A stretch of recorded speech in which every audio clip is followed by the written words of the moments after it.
Hi friends, I'm Abby and welcome back to my channel. Today I'm going to be talking you through some books to help you get out of your reading slump and a few tips and tricks that have worked for me. So I think there are quite a few videos on BookTube on books to help you get out of your slump, or a few tips and tricks, but I've got a few that I don't think I've seen before. So we'll see how, I mean, maybe you know them, but we'll see how we go.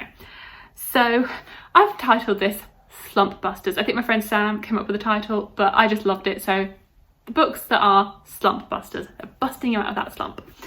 So I mean, my first tip is literally just to embrace it, like embrace the slump. If you're not feeling like reading, don't force it, because reading is something that we love. It's a hobby. It's not a chore. It's not work. Unless you're like reviewing professionally, it should not feel like a chore. It is a choice to spend your free time, your leisure time, reading and enjoying different worlds. Like you shouldn't force it. If you're not feeling like reading, do something else. Like watch TV, do a puzzle. Like you don't have to read all the time. You don't have to feel as though if you're not reading, then you're not accomplishing things, because you are. Saying that you read 5 books, 10 books, 20 books in a month, it doesn't mean anything. Like it's all just something that you are doing for pleasure, for fun, for yourself. Like it's a very personal thing. So if you're not feeling like reading, don't do it. And again, on from that, listen to, well, this is from someone who is a mood reader, but listen to your mood. Say you've set yourself a TBR.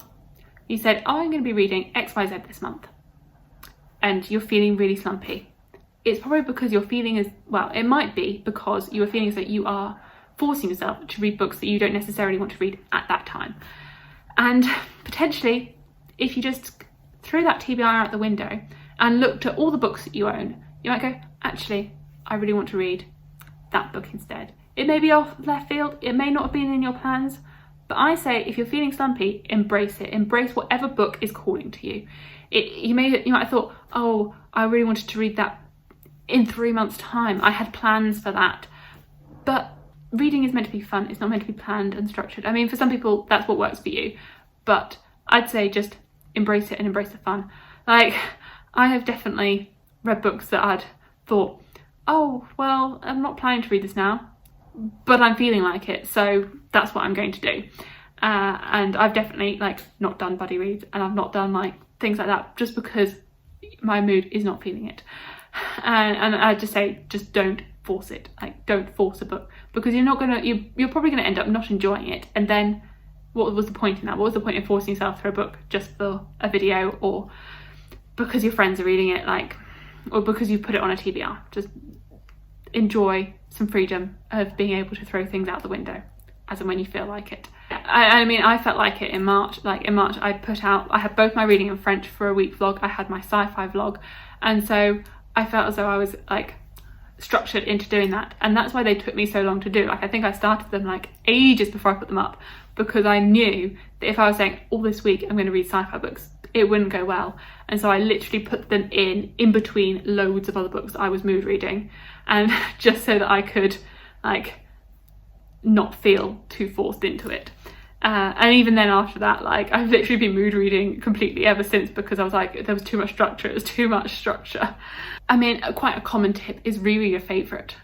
Like, it's a tried and true answer that rereading a favourite book can really help. And even if you're not rereading, but reading from a favourite author, then I think that would help. Like, if you have an author and you've pretty much given everything they've written 5 stars, then I think it's going to be pretty much tried and true that you're going to rate highly their other books, even if you've not read them yet. So they're probably like good places to go if you are feeling slumpy and you're like, oh, well, I know that I love John Gwynne. For me, unfortunately, I don't have any more books of his to read, but I know that I love John Gwynne. I know that I'll probably give his books 5 stars. So if I'm feeling as though everything I'm reading is 3 stars, then I can just turn to his books and know that they're going to be 5 stars. That's what I think. If you're feeling as though you're just reading 3-star books, everything's very average, then go back to an author that you have previously only given high ratings to, because you'd hope that you would continue giving them high ratings.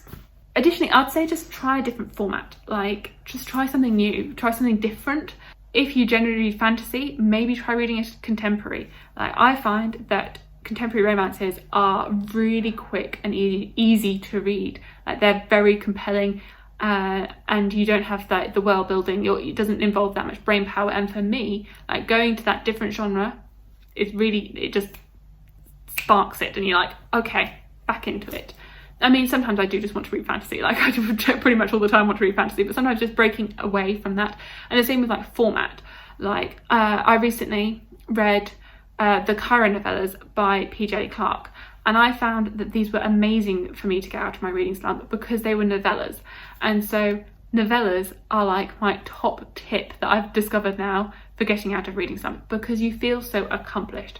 Like, I read the first Current novella, and it was 40-50 pages. I read it in like an hour, and I felt so accomplished. I was like, I've read a book. I haven't read a book in 2 weeks, and I've read a book.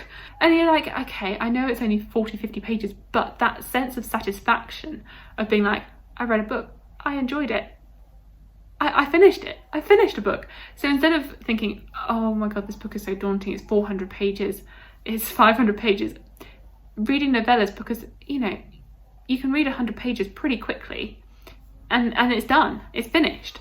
So definitely I'd say read a novella just for the sense of accomplishment. And so then I read the second one, and I read that in not very long at all either. That was like 140 pages, and that was it. I was like, oh, I'm back into reading now. Like, and you do get this sense of accomplishment, because sometimes if you're reading like these massive tomes that go on and on, you don't have this sense of marking things as read and seeing that you're progressing, because you're like, I've just been reading this same book for ages. I haven't finished anything. I've not finished any books.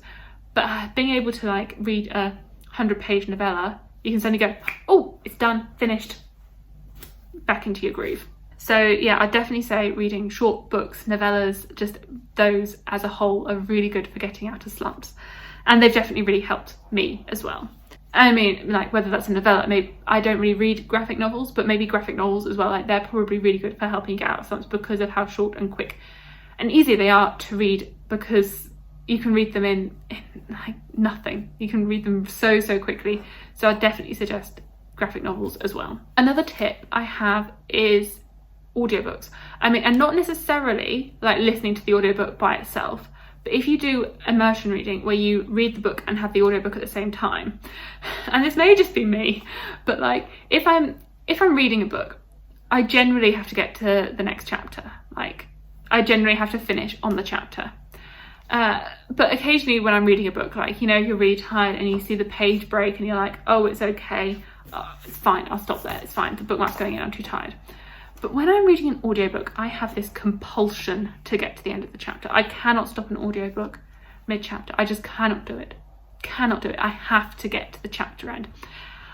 But the amount of times that I've been listening to an audiobook and I've not been able to get to the stop button quickly enough for the next chapter to start, this may literally just be me, but like, you know, you're listening to an audiobook whilst doing other things like washing up, and so you may finish the chapter with only like one plate or one thing left to wash up, and suddenly you're into the next chapter and you're listening to it and you're listening to another chapter, even though if you'd just been able to stop it, you probably would have done, but your hands are full and you haven't got to the chapter.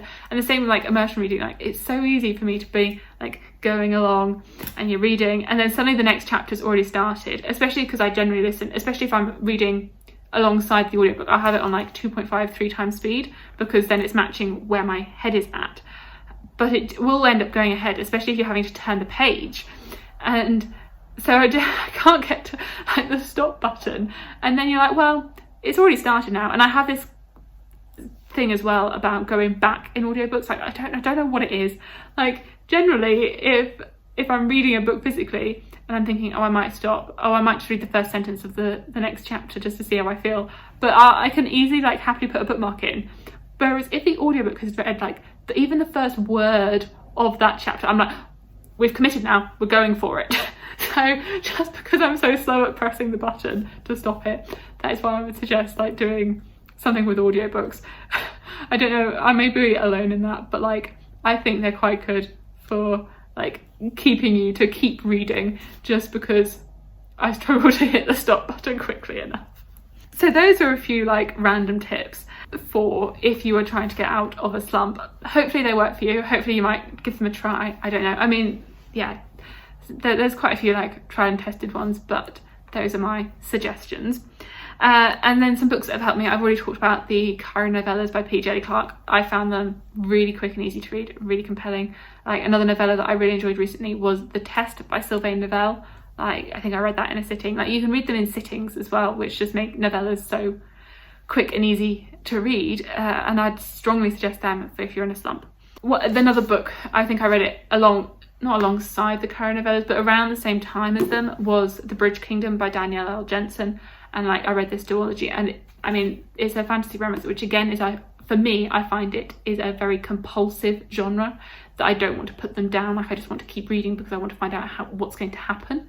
So I found this was very good for helping me with my slump, and as well that I think this is 40 pages, so it's pretty short, at least compared to what I generally read. For a fantasy book, it's short. And so I found this whole and it's a duology, I found it like very quick and easy to read. So I would say that this helped me personally get out of a slump. And like genres as a whole, like for me, like a fantasy romance is definitely going to be much quicker than a like straight up fantasy book. So I would definitely recommend, like there are certain genres for you that might be quicker, like fantasy romance, contemporary romance, like those ones are definitely much quicker and easier for me to read. And like the same if I gravitate towards more YA books, if I'm a bit more slumpy, but just because of how quick they are. And if they've got like very wide margins as well, or like there's not that many words per page, so you feel as though you can read them really, really quickly. Again, with thinking about different formats, Daisy Jones and the Six was so quick and easy for me to read, and really like helped me with like being in a reading mood. And I did read this physically, but I've heard amazing things about the audiobook, but like there's not that many words per page. Because of it being an interview format, you can literally just fly through it. Like it was, I think I read it maybe not in a day, but like really, really quickly, just because of how few words there are per page and like how easy it is to read. I would recommend, potentially books in different formats. So like this, maybe something like Sleeping Giants as well. Just that the interview format as a whole is really quick to read. And then the resurgent authors for me, which I find are very quick, like easy books for me, like Cassandra Clare. I remember reading that, I read them years ago now, but I remember reading when I was in school or university, like the first Immortal Instrument books, and I sort of used them as motivation to get me through like studying. Like I'd be like, okay, if you do X amount of studying, then you can read a chapter. But I just say that they're very compelling. And like the same with Sarah J Maas, like I find these books by these authors personally work for me.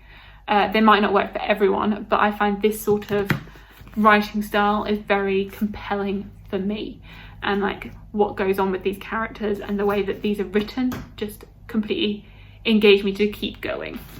And I guess the same can be said for An Ember in the Ashes. Like I read that, I could not stop reading this book. I found it less so with the rest of the books in the series, and I know that a lot of people say that the rest of the series is better than the first book, but for me, I found the first book so addictive. I could not put this down. I remember just like reading and reading and reading it, like could not put it down. So I would say that this is a good book, at least for me. It was a good book for like just addictive reading. And then the final one is a contemporary romance, and that's The Hating Game, because I found that book so fun and so addictive. So yes, I think it's just finding what works for you and what genres work for you and which ones you know are good. I don't know if I'd necessarily recommend like a big epic fantasy book to help you get out of your slump. Maybe if that's your favourite genre, then that could work. That could work for you. But I don't know if it's necessarily what it would work for me. But again, it's completely listening to your mood. So those are some tips and tricks and a few books that have helped me get out of slumps before in the past.